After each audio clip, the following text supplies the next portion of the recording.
추풍이 부니까 어떻게 한다고요? 염락, 낙엽이 지고. 그러니까 행복과 불행은 어디에서 형태된다? 한 몸에서 형태된다. 한 몸에서. 사랑했기 때문에 괴롭다. 그렇죠? 사랑 안 했으면 괴로울 것도 없겠죠. 그렇게 한 몸에서 어떻게 지금 실현되어서 진행되고 있는가를 관찰하는 학문이 사실은 이 오행학이에요. 결국.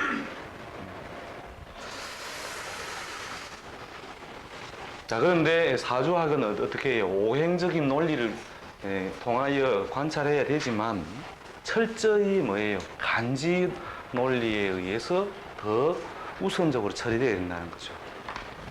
그러니까 이 사람 팔자에서 가장 좋지 못한 인자는 묘, 그 다음이 을, 그렇지?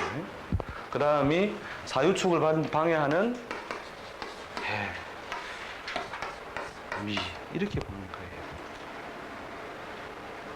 알겠죠?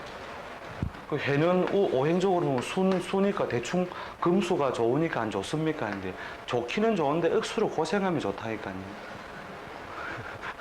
알겠죠?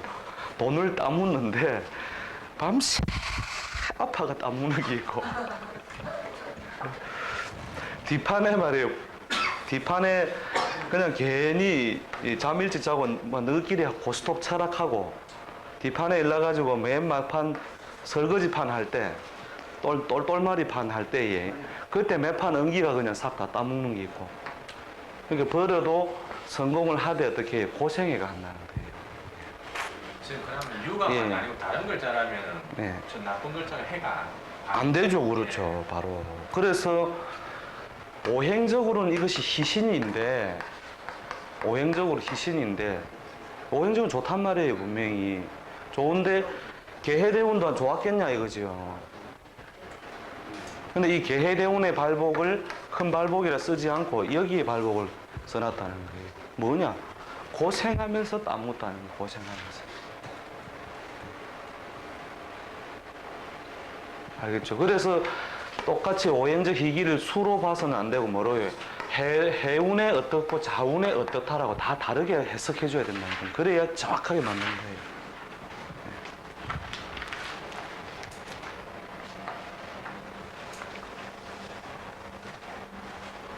자, 오행 개념하고 간지 개념하고 차이 느끼겠죠? 느낌만 있어도 됩니다. 자, 그 다음에 팔자 한번 봐보세요. 개미, 을축, 무술, 무오. 자, 여자 팔자에서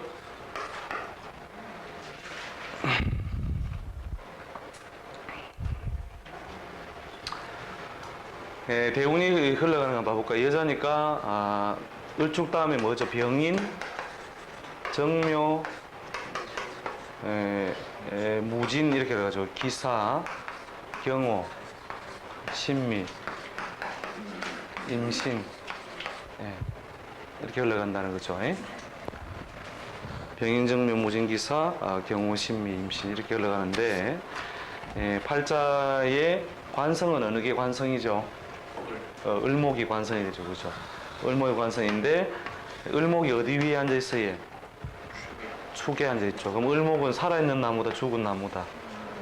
살아있는 나무와 같은데 한겨울 섣달에 앉아 있음으로써 위축이 되어 있다, 위축이 안 되어 있다. 위축되어 있죠. 그죠? 위축이 되어 있으니까 어떻게 되더라고요. 기본적으로 그 이상적인 인연을 만나기에 여러 가지 방해 요소가 있는 거죠. 거기에 어떻다고요? 이 관성을 쳐다보는 비견, 급제 이렇게 육친상으로 뭐예요? 나누어 가지려고 하는 존재가 너무 많더라. 너무 많으니까 어떻다고요? 너무 많으니까 자기가 열심히 애를 써야 남편이 얻어지겠죠. 그죠?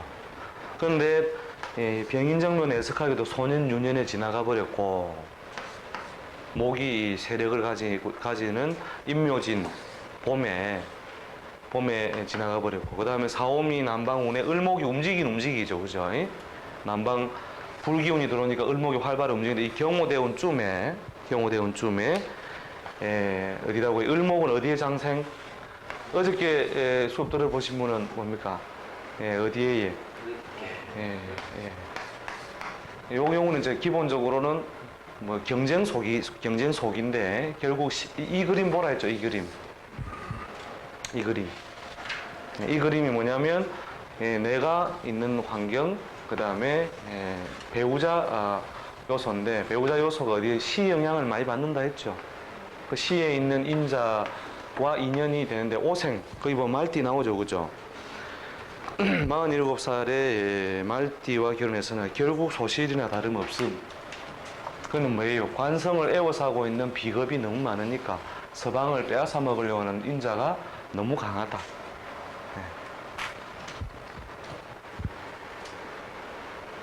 그리고 뒤에 이제 처자연법은 뒤에 이제 다시 배우니까 띠 자체는 이렇게 지금 뭐 초점 안 둬도 되고, 자, 이렇게 을목이 얼어붙어 있음으로써 결국 어떻다고 남편으로서 역할이 대단히 미미해진다, 이렇게 보시면 되죠. 이거 말고도 뒤에 샘플은 12운성을 적용하는 샘플들은 뒤에 다시 다 여러 번 모아가 나옵니다. 그때 쭉 보면서 연습하면 되니까 12운성 요소에 의해 적용되는 걸 잘 봐두시라는 거죠.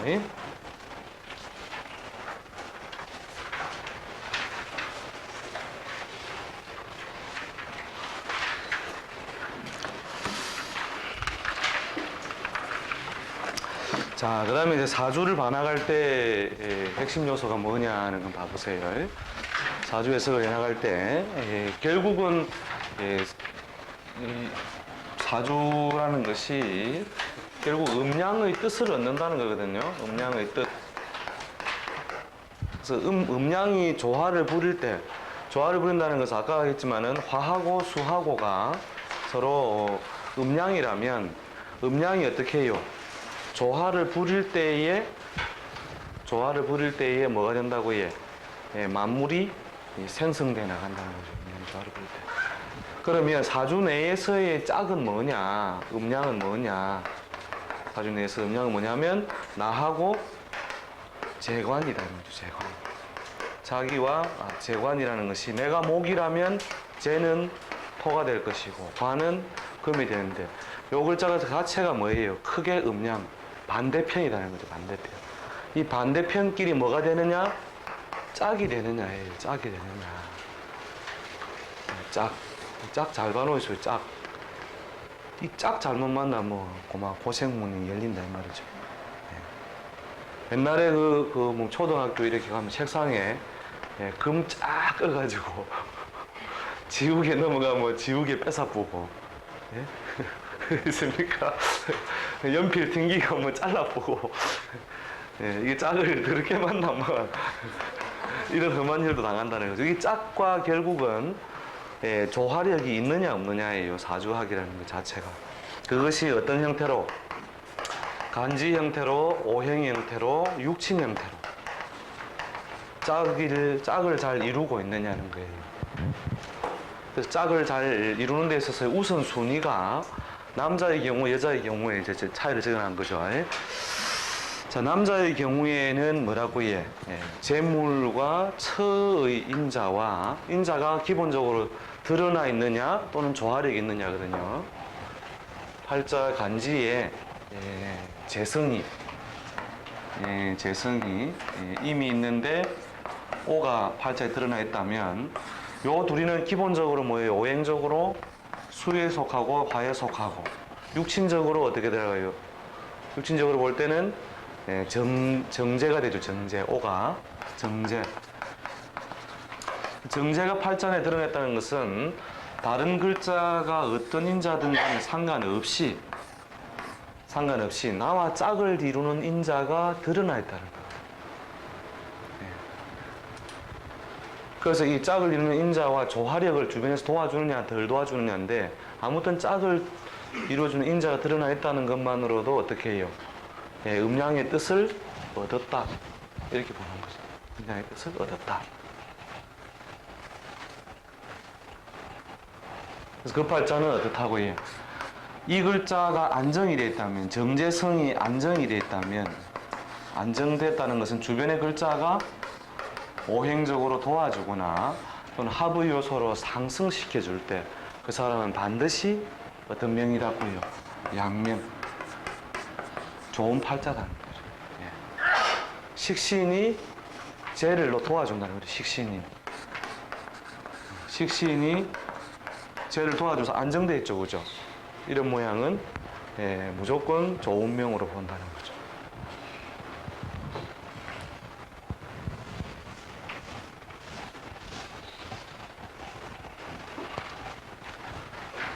남자는 죽을 때까지 품이 있고 우아하게 살다 죽으려면 품속에 뭘 품어야 됩니까? 관 속에 들어갈 때까지 V를 그리면서 가려고. 예? 지갑. 남자는 지갑을 잘 챙겨요. 나서부터 관 속에 들어갈 때까지 지갑만 잘 챙기면 뭐가요? 기본적으로 음량을 하나 쫙 지운 거죠. 그죠? 그 사람은 어떻다고 해요? 살아가면서 다른 요소에 방해가 있다 하더라도 자기가 살아갈 수 있는 기본적인 무슨 뜻, 음량의 뜻을 얻은 거예요. 그러면 지갑을 잘 챙기면 자기 편해, 주변 사람 편해, 부모 편해, 온 동네방네 다 편해요. 근데 지갑을 못 챙기면 어찌 됩니까? 자기 고생, 주변 고생, 마누라 고생, 전부 다 고생해요. 주변 사람들. 그러다가 공적 자금까지 이어가지고 이 사회에 고통을 준다는 거예요. 이 공적 자금을 왜 국민이 줘야 됩니까? 지갑을 못 챙기면. 그래서 이 지갑을 잘 챙길 수 있느냐? 이게 기본적인 제일 첫 번째 이제 그 다음에 지갑을 옆에서 이렇게 관리해주는 사람이 뭡니까? 지갑이 쟤라면 지갑을 관리해주는 또는 지갑의 역할과 비슷하게 그러니까 아침에 마누라가 고함 소리가 큰 건 전부 뭐 때문에 그래요?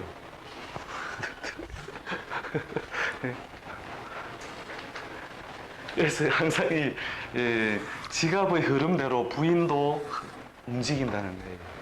그러니까 머시마가 지갑이 즐거우면 부인도 이상하게 즐거워한다니까. 근데 지갑이 추우면 옆에서 피곤하게 만드는 거 같이. 그래프가 거의 흡사하게 흘러간다고 보면 됩니다. 재와 처. 그래서 이 재와 처가 기본적으로 팔자에 안정된 형태가 되어 있으면 그것은 양명이라고 보는 거죠. 자, 그 다음에 지갑의 별이나 처의 별이 뚜렷하지 않다 하더라도 그럼 지갑만 있으면 사느냐? 그럼 지갑 없으면 어떡하냐? 지갑 대신이 다른 거도 있어야 된다 이 말이죠. 그게 뭐냐? 남자가 지갑을 뺐는데 지갑 안에 현금이 없다. 그때는 뭘 빼야 돼요? 좋은 명함을 하나 탁 주면 아 그러십니까? 명함.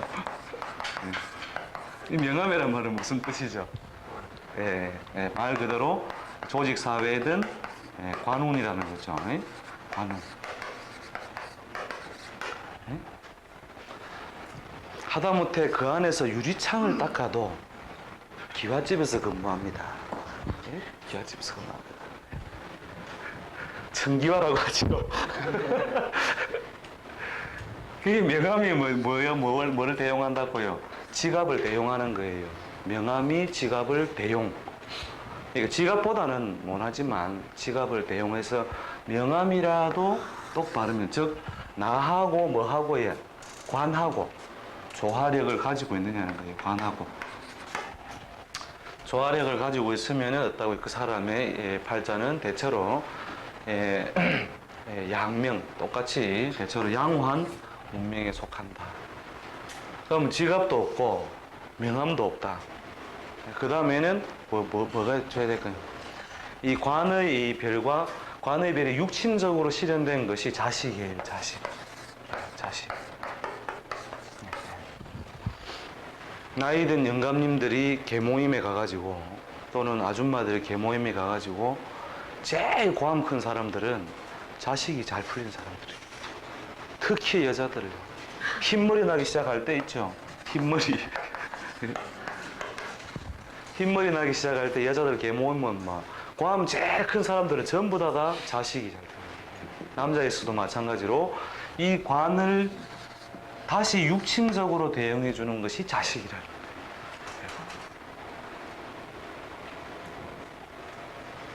근데 이것도 안 된다. 이것도 안 되면 네 번째는 있진 않았지만 식신상관이라도 명랑해야 돼요. 식신상관. 식신상관에서는 뭐예요? 재능의 별. 재능의 별. 그 다음에 기본 의식주의 별이죠. 그죠? 의식주. 그러니까 지갑별도 약하고 명함별도 약하고 자식별도 약하면 어떻게 해야 돼요? 죽을 때까지 밥숟가락 놓지 않을 뭔가 재주는 있어야 된다는 거예요. 그 재주의 별이 가수하고 가수. 가수 중에서 지갑별이 있는 사람은 어떻게 돼요? 노래를 부르면 히트를 친다 못 친다? 히트 치죠. 근데 지갑별이 약해가지고 한때 운에서 왔다가도 싹 빠져나가 버리고 그 다음에 명함이라는 것은 뭐예요? 방송 출연, 전국 무대. 이것도 팔자에 기본적으로 잘 드러나 있지 못해가지고 한때 떴다가 가버리고 자식들도 애먹이고 골통이 되었다가도 맨 마지막에 뭐예요? 끝까지 노래는 계속돼야 된다. 그러면 어떻게 돼요? 자기가 기본적으로 자기 생애에 살아갈 수 있는 기본적인 수단은 가지고 있는 것이라는 거죠. 그래서 우선적으로 사주를 봐 나갈 때 뭐부터 봐 나가라고 해요? 지갑, 명함, 자식, 재산 이런 식으로 봐 나가죠. 이 중에 한 개만 잘생겨도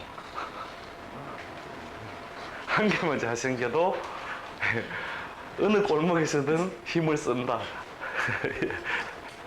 근데 이거는 공만 맞고 이거는 축 맞고 이거는 형되고 예? 이거는 비견급체가 막 둘러싸이고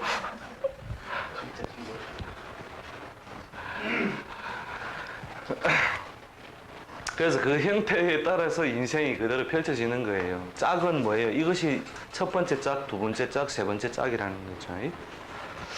자, 그 다음에 여자의 경우는 조금 더 다른데 여자의 인생이 쭉 펼쳐져 나갈 때에는 소년 시절에 뭐가 부와 모의 덕이 있느냐 없느냐인데 부와 모는 뭐예요? 재와 인수의 조화력. 이게 꼭 잘 드러나야 된다는 것은 아닌데 부와 모의 덕이 원만하냐 또는 부와 모의 덕이 조화력이 있으면 소년의 성장이라든지 자기가 사회적인 활동력을 얻기까지 어려움이 없다 이렇게 보면 되죠. 대부분 다 여기서 한쪽으로 좀 치우치죠. 그것 때문에 그게 치우침이 심하면 어렸을 때 뭐가 되면 정신적 편집이 와요. 여자는 정신적 편집이 심하게 발생할 수 있다는 거죠. 남자는 뭘 우선적으로 짝을 삼는다고 해? 지갑을 짝을 삼으니까 지갑만 잘 챙기면 모든 게 다 비화될 수 있어요. 그래서 성공시대의 이야기는 뭐예요? 전부 다. 성공시대에 결국 이거 두 가지 이야기밖에 안 나오죠. 이거 아니면 이거예요. 성공시대. 무심하는 이거 두 개 중에 하나만 잘 챙겨도 모든 과정이 이해되지만 여자는 부와 모의 기본적인 조화력이 있는 것이 살아가면서 이게 뒤에 왜 그러냐가 나오는데 육친 공부를 다시 할 때 설명해야 될 겁니다. 이 조화력이 오랫동안 영향을 적어도 30대까지 30 전후까지 영향력을 미쳐요. 이게. 그래서 여자는 부모복이 반복이다 이렇게 반복. 부모복이 약간 춘피라도 부모가 막 원만하게 막 이렇게 거들어주면 찍어 바르고 입히주고 이러면 대충 다 된다겠네. 카바가 부족한 게 있어도. 자, 그 다음에 재와 인수의 모양을 본 다음에 그 다음에 남편 보고 유무, 남편 배필복이죠. 자, 배필복을 다른 말로 바꾸면은 뭐냐면 거울. 거울복이 되는 거죠. 여자는 죽을 때까지 관 속에 들어갈 때까지 우아하게 살려면 관 속에 들어가는 그날까지 분칠을 해야 돼요. 분칠을. 그건 뭐냐? 분칠 자체가 의미가 있는 것이 아니고 이게 배필복이 꼭 남편복만 의미하는 것이 아니고 타인과의 조화력이라는 거예요. 타인과 조화력. 남과 조화력이 있느냐. 이 조화력. 그 중에서 가장 가까운 한지붕 밑에 사는 서방님과의 조화력이 있느냐가 뭐예요? 관이라는 거죠. 관. 그죠?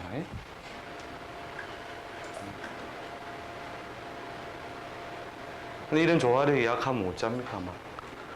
막 때를 패면서 막 이 새끼야 이러면서 너 애비도 내 속을 뒤집더니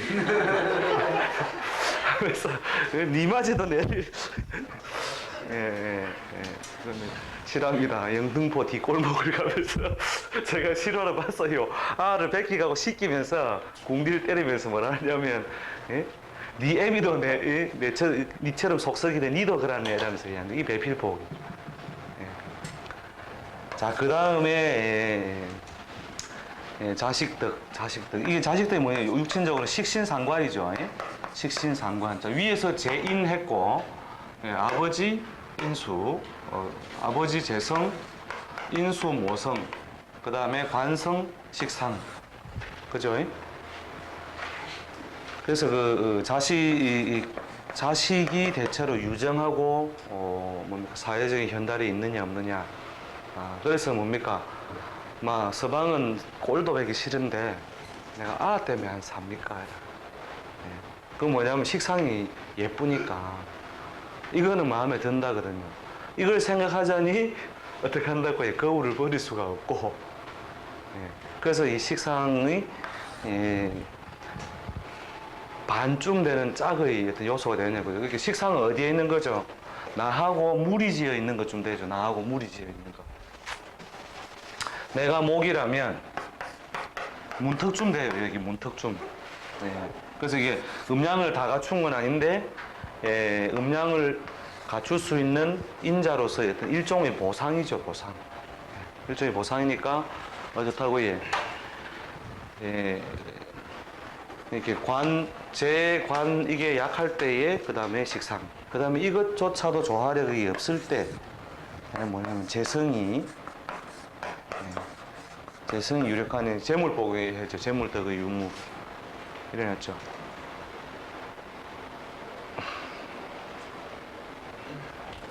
근데 요새는 좀 거꾸로 돼가지고 이것도 생략하고 배필복 생략하고 식상 생략하고 막 바로 재물로 뛰어넘어간다. 재물동은. 근데 사실은 여자가 이제 지갑 들고 지갑을 챙기려고 뛰당기면 고달파질 수밖에 없는 거죠. 사실은. 그러니까 아침에 아들 도시락, 옛날 요새는 도시락 안 사지만 도시락 사줘야지. 신발 신어야 되지. 거울 쳐다봐야 되지. 뛰나가야 되지. 그래 하루 처음도록 일하고 나서 저녁에 들어오면 뭐 설거지 누가 해놓는데. 아줌마 설락하면 돈 들지요. 또 내가 습진 걸리가면 9시나 아들 숙제했는 거 보자 걔가 챙겨놓고 10시 되라면 서방님 12시 되가 해가 와가 일 나가고 라면 한 개 끓이라 했었고 그래 또 아침에 또 시계 종소리 맞춰는 거 일 나가지고 아들 가방 싸야 되고 그래서 뭡니까 어느 복이 이복이 우선적으로 좋아되는 것이 훨씬 더 원만한 것이다. 물론 이제 관도 짝이고 재도 짝인데 결국 이제 재성이라도 있으면 어느 정도 나머지 것을 보상하는 거죠. 보상하지만 이것보다는 사실 이런 요소가 원만한 것이 좋은 것이다. 점수를 매기자면 부모덕이 30점. 그러니까 시집 가기 전날까지 잘 산다니까요. 부모덕이 있으면 여자는. 그 다음에 남편복 30점. 30부터 60까지. 1살부터 30살까지는 어떻다고 해요? 부모덕. 30부터 60까지는 남편 덕. 62호는 무슨 덕이냐? 자식 덕. 거기에 돈까지 있으면은 예, 완전히 끝난 인생이죠, 그죠? 예. 그래서 예, 좌식덕 유무, 자식덕은 30점. 그 다음에 재물덕의 유무 10점. 이래요. 요새는 이제 여자들이 막 재물덕에다가 50점 걸어놓고 인생을 막 하는데 사실은 고생이다. 예. 고생이다. 작은 문명이, 쟤도 작은 문명이 맞죠, 그죠? 예. 근데 그 돈만 가지고 여자의 인생은 행복해지지 않는다는 거죠, 이게. 그래서 그 사주 해석을 해나갈 때 어느 걸 우선적으로 보라고 해. 예, 저런 요소를 먼저 우선적으로 봐서, 예, 요게 잘 채워졌는가, 이게 잘 채워졌는가 봐서, 요런 요소가 기본적으로 잘 채워져 있다면, 예, 팔자의 양명, 좋은 운명으로 봐도 좋다는 거죠. 예, 아니면은 막 이것저것 다 두고, 남자를 보는 논리하고 똑같이 볼 수도 있어요. 이때 이 명함은 관성에 속하는 것이고, 관성은 것이고, 남편이 되죠, 그죠? 남편. 그러니까 예, 배우자 덕이라도 요 남자와 똑같은 요소로 요렇게도 짝을 이루고 있으면 대체로 예, 팔자가 조화력을 가진 팔자가 된다. 이렇게 보시면 됩니다.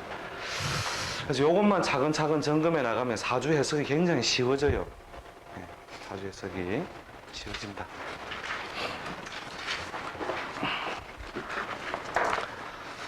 자, 그 다음에 다시 또 친절하게 육친설이 다시 나오게 되죠. 그죠? 다시 육친설이 나오게 되는데. 다시 보자. 육친아. 그래서 이 육친이라고 하는 것이 뭡니까? 음양요소하고 오행요소를 엮어놓은 거랬죠. 오행요소.